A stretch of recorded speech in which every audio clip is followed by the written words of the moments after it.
Hello, everybody. Good evening.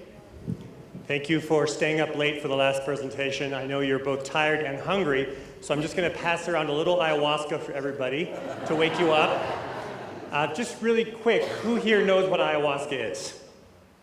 Great, so I don't have to talk about what it is. But I will say it is an entheogen, which means that an entheogen is a plant that has psychedelic properties. So people who ingest ayahuasca will have a very profound psychedelic, often transformational experience. So most of you have probably heard about, so this is a picture of our place in the Sacred Valley in Peru, and this is someone who looks like he's just had some ayahuasca, but he's actually doing yoga. And that's what we are. We are a yoga wellness center, and the reason I mention that is because, as Daniel said, in the beginning, ayahuasca was only in the jungle, and we've been in Peru a long time, and what we've seen happen in the last 10 years is everybody coming to the Andes now and asking if they can do ceremonies. And there's a lot of reasons for that. Most of you are familiar with the Amazon, and you know that the Amazon can be quite uncomfortable, can be hot, can be hard to get to. And so people have found the Andes, especially Cusco in the Sacred Valley, a very comfortable place, and they've started asking for these ceremonies. And so that's brought up a whole bunch of interesting challenges. And the first thing is that we started doing this back in the 80s. My mother, Terry Cumes, who's the founder of our wellness center, she wrote a book called Pachamama's Children, Mother Earth and Her Children of the Andes in Peru.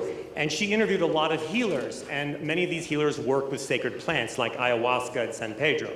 And so we learned about these people earlier on in the 80s, and in 1990, I took my first trip to Peru, and of course I went to the Amazon, and part of the reason was to do ayahuasca. And back then, you had to go in a boat, and you had to do a diet, and you had to spend about a week preparing before you could participate in a ceremony. It was a very intense experience, and it was probably one of the most beautiful things I'd ever done. So I was very interested, of course, and we started seeing more and more people asking. And then in 1997, I brought a yoga group to Peru that was actually from Brazil, Florianopolis, and we did an ayahuasca ceremony. And then in 2014, we started getting some very large conferences that came just to talk about ayahuasca. And this conference right here, on the right, is a guy sitting on a beanbag with a Think Different mushroom shirt named Dennis McKenna. He's one of the world's most famous ethnobotanists, the brother of the late Terrence McKenna. And so he started bringing very large groups. And in this room, you can see, you can't actually see, but we've got some celebrities in there, some famous entrepreneurs. And we were having this amazing time talking about ayahuasca, teaching about ayahuasca, until we realized that things can go wrong. So spoiler alert, we don't do ayahuasca anymore. And we do some plant medicine ceremonies, such as the San Pedro or Huachuma cactus, which is this little cactus here. And so the point of tonight was to teach some of you, especially if you're in Peru, Ecuador, Colombia, Brazil, Costa Rica, or Mexico, what kinds of things you should think about when you start getting asked by clients, travel agencies, DMCs, about ayahuasca or other plant medicine. So these are some things we've learned over the last 30 years that we hope will be helpful for you. And I'll go through them one by one. The first thing, I think everybody in here appreciates the concerns for respect and ethical behavior when we're dealing with a sacred indigenous tradition. And I don't need to lecture this group or preach to the choir because we're all here at Remote because we believe in these things: responsible travel, sustainability, cultural immersion, and respect. So I'll just give you one example. And one thing that we've seen in the Andes is that a lot of people want to bring the traditional Shipipo people from the jungle to the Andes. And that's beautiful because these are, in many ways, the wisdom keepers. These are the people who carry the traditions. And so bringing them to the Andes, it sounds like a great thing, but what happens when you take an indigenous person away from his or her community, you bring them to an adobe hut in the middle of the Andes at 13,000 feet, and they're away from their family, they're away from their medicine, and they're now performing ceremonies once, twice, 3 times a day for many weeks without being connected to where they come from. And that can be very problematic. So that's an example of an ethical consideration when you work outside of a natural environment. So my advice personally would be go to the Amazon and do your ceremony there. But many people can't get to the Amazon or they don't want to.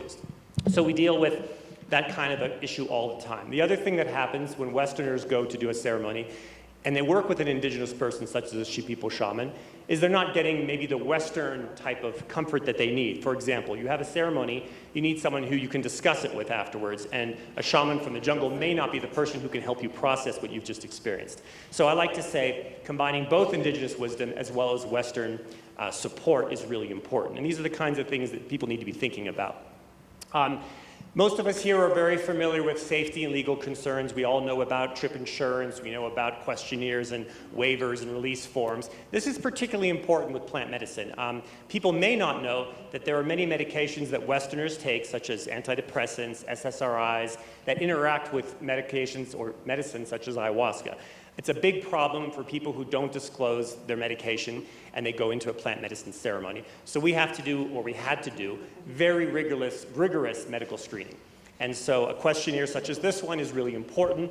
An interview is really important. Obviously trip insurance, waivers, all those kinds of things. And also confidentiality. You know, this isn't the kind of thing where people want their photo posted on Instagram. Sometimes they do. But generally, it's something that I treat very confidentially. And so we don't post any photos of these things or talk about anybody's personal experience. Operational concerns. This is something that's really important and also quite interesting, because if you haven't worked with these kinds of ceremonies, there's a whole range of considerations that you need to consider. And for example, the most interesting one, I think, by far, is what happens to the conversation when people start talking about plant medicine. And I like to say, anyone who's done a plant medicine ceremony generally wants to talk about it, assuming it was a good experience. If it's been bad, they often don't want to talk about it. And people who have also had an experience want to jump into the conversation, and they want to share their experience. And then those who have never done one are all of a sudden really interested, and they want to hear more about it and ask a lot of questions. So what does that do? When you run a hotel like we do, it means that you basically split your dining room into the people who are talking about plant medicine and everybody else. And we literally had to create another dining room because it became disruptive. We are a center that works with Andean traditions. We work with Quechua culture. We work with yoga, wellness. And we had all these people that had come to do this amazing work, and then all of a sudden they were like, oh, plant medicine, what's that about? And it just shifted the whole dynamic of our hotel. So we learned that you had to really keep groups separate, and actually, in some ways, we don't even allow that conversation until later on in the program because we don't want people talking about that the whole time. Then there's this thing called the dieta. And everybody who has done an ayahuasca ceremony has heard about a dieta. But a dieta means many different things. In some places, it can mean what it means right here. This is a sign. I took a picture in Iquitos. Ayahuasca diet, no salt, no sugar, no oil, no spicy food, and the best one, no sex. So that is a common dieta that you'll hear about. And so if you are going to be participating or facilitating, you need to make sure that people have the right food and the right environment. There's also this concept of set and setting. We could have a whole hour conversation about set and setting, but just for those of you who are thinking about this, think of set being a mindset. You need to go into a ceremony in a particular type of mindset, meaning you're calm, you're confident, you're prepared, you've done your dieta, you've done your preparation. I mentioned the first time I went, we spent a week preparing. Some people think they can get off a plane. I literally had a woman from Australia want to do a ceremony and then have a 5 a.m. flight the next day to Australia. Which, of course, if I had known she was doing that, I would have never let her do the ceremony, but she didn't tell me, and so that's another thing. People don't often share the reality. So we like to say we don't do shamanism express. If you want to do a ceremony, you need to have a week. You need to have time to plan, and you should have time afterwards to process and integrate your experience. And that's why we think it's really important to have a post-ceremony support. So if you're going to do a ceremony, you can't just let the person go home and not follow up with them. You have to check in with them. You have to make sure that they're okay. The last point here about communication is actually, I find, the most surprising because it sounds really easy to talk about these things, and I've now been practicing this for many, many years. But what we found, and I was talking to a few of you today about this topic outside, is that when a guest calls and they want to do a ceremony, it's really hard to tell them no. You want to help them. If you send them off on your own, they will go to Pisac, which is in the Sacred Valley, or Cusco, and they will find someone walking down the street who's doing ayahuasca happy hour at 5 o'clock, and they will walk in there and say, the universe is calling me, I was meant to do this. And what I always tell them is the universe is not calling you. That guy named Jose is calling you because he's trying to make a living and he needs $200. And so you can't blame people for trying to support themselves because they can make a lot of money, whether they're a Westerner, and there are a lot of Westerners doing this, or they're an indigenous person. It's a way of making a living. And so they are naturally going to try to recruit people whether or not that person is ready. And it's not necessarily their responsibility to decide who's ready and who's not. So I always tell people, do your homework, do your research. If you think you want to do a ceremony and you're prepared, then use your own intuition. Don't listen to anybody else, including me. You have to make your own decision. But don't think that the universe is calling you, because you will literally find ayahuasca everywhere now in the Andes. Cusco and Pisac are the two sort of meccas. And of course, Iquitos in the jungle. So we've learned to communicate with people, have very clear boundaries, and now we just say, no, we don't do ayahuasca. But we still want to help people, so we'll give them advice, but it could be a very long conversation every time someone asks you that question. So we ended up writing a whole handbook to help answer people's questions. The other thing to keep in mind about people said, oh, well, we read TripAdvisor and we heard that this place is great. And I like to tell people, listen, I would love to recommend a center for you to go to, but unless I personally have been to that center regularly, I can't do that in good conscience because centers change all the time. As Daniel said, they open and close regularly, and sometimes it's because terrible things happen, and you don't usually hear about what happens. So when there's an ayahuasca center closing, you have to ask a lot of questions, what happened? And once in a while, there will be a fatality or something terrible. It's not common. I think I've heard 2 or 3 stories in the last few years of things happening. But what ends up happening is some people go to the other extreme. And so there was this ayahuasca place that opened in Pisac, and some friends of mine wanted to go there. And I said, well, listen, I can't recommend them, but I'm going to go with you and I'm going to check it out. And so I went and I checked that they had, shamans seemed authentic, the medicine was prepared there, they had the appropriate facilitation, they had the appropriate medical screening. So I let them go and I went home to Willka T'ika, and then I asked them the next week, I said, how did it go? And they said, well, it was terrible.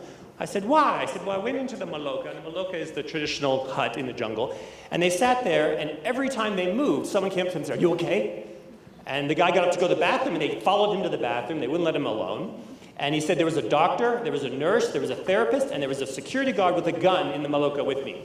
And he said it was a terrible experience. And I said, well, that's because they were overcompensating, because last year there were 50 people and only 1 shaman and no support. So they went to the other extreme.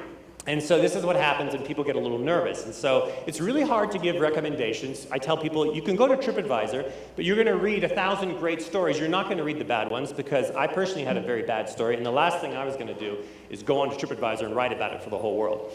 So it's a very personal thing, and it's really hard to do your due diligence. And that's why we've learned not to give recommendations, but we still want to help people. So we do offer a 7-day wellness retreat, and we offer San Pedro, which is the cactus that has mescaline. It's also a powerful psychoactive plant, but it's not as powerful as ayahuasca, and it's much safer. So we will offer it on Wednesday, which is day 6. And the reason I say this is because we won't even talk about it until Monday.